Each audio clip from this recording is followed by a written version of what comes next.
Show host Stephen Colbert taped an interview with Texas State Representative James Tallarico. He's a Democratic candidate in the Senate primary in Texas. But Colbert says CBS's lawyers stepped in before the interview that they pre-taped could actually air on broadcast television. This all stems from recent threats from the Republican-led Federal Communications Commission. It's Ken Harbaugh with the Midas Touch Network. Stephen Colbert is under fire once again for daring to tell the truth. CBS, the parent network of The Late Show, informed Colbert at the last minute that he could not air an interview with James Tallarico, who is running for the U.S. Senate in Texas. The explanation given by Colbert was that the network didn't want to run afoul of FCC Chairman Brendan Carr, a Trump loyalist who has already tried to cancel Kimmel and failed, and is wielding his position as the nation's top regulator of broadcast content to censor speech that Donald Trump doesn't like. So, the interview didn't air on broadcast TV. But since Colbert posted it on YouTube, it has become one of the most watched episodes of The Late Show ever. We had James Tallarico on this show recently. I don't know him personally, but we had a great conversation, and I can guarantee that having that man appear on The Late Show does not threaten public safety. He's a former middle school teacher and divinity school graduate. James Tallarico was not going to incite violence from The Late Show couch. What we are seeing, though, is the Trump regime in full panic mode. That includes regime enablers like Paramount Global and CBS, which produces The Late Show. And the panic that is setting in is not because the opposition party has developed a compelling resistance strategy, sorry to inform you, but the Democratic Party is not out in front on this. The reason the regime and its enablers are acting so paranoid is that the American people have had it. The resistance is growing in 1,000 places at once. It's organic. It's everywhere. It's you. It's me. It's a million little things punctuated by the occasional shockwave, like the extraordinary bravery of the resistors in Minneapolis. I asked my friend Maria Stefan to help explain the kind of resistance movement we're seeing emerge. Maria is an expert on civil disobedience and noncompliance. She has worked around the world leading and coaching pro-democracy movements. Her resume includes time at the State Department, the U.S. Institute of Peace, the International Center on Nonviolent Conflict, and NATO. Maria was also recently on The Late Show with Stephen Colbert, where she gave an all-too-brief overview of what civil resistance can achieve. I wanted to give Maria the time this topic deserves, so this is a two-parter. The second half is over on my Substack page. Here's me and Maria Stefan.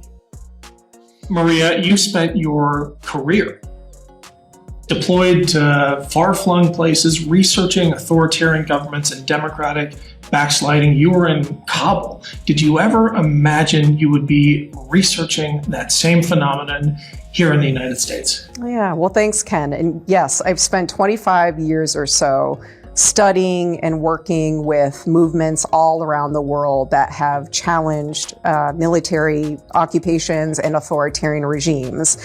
And, everything from, movements in Serbia and Ukraine to movements in Zimbabwe, Sudan, Tunisia, Egypt, Syria, and trying to better understand when and why movements challenging authoritarian regimes succeed.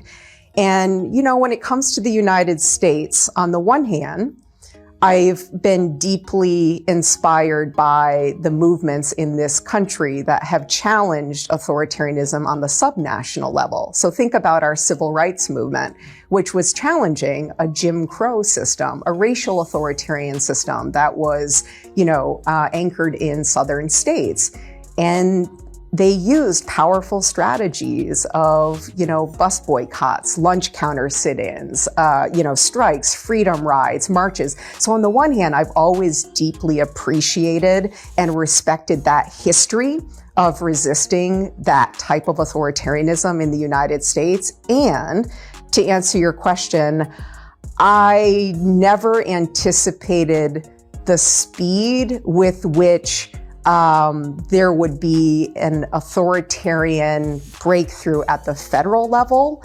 and the speed with which democracy would be backsliding in this country. And so just like how fast it's been happening, how quickly the guardrails have come down, the speed with which executive power is being expanded, consolidated, the way in which federal law enforcement is becoming essentially a paramilitary force in this country. The power of the state being used to target dissent and opposition. So it's like the politics of retribution and revenge have become like federal government policy at this point. So that was certainly not anticipated. And so now it's like, so all the work of studying authoritarian dynamics and the authoritarian playbook in other contexts, in our country, in our context, but also around the world.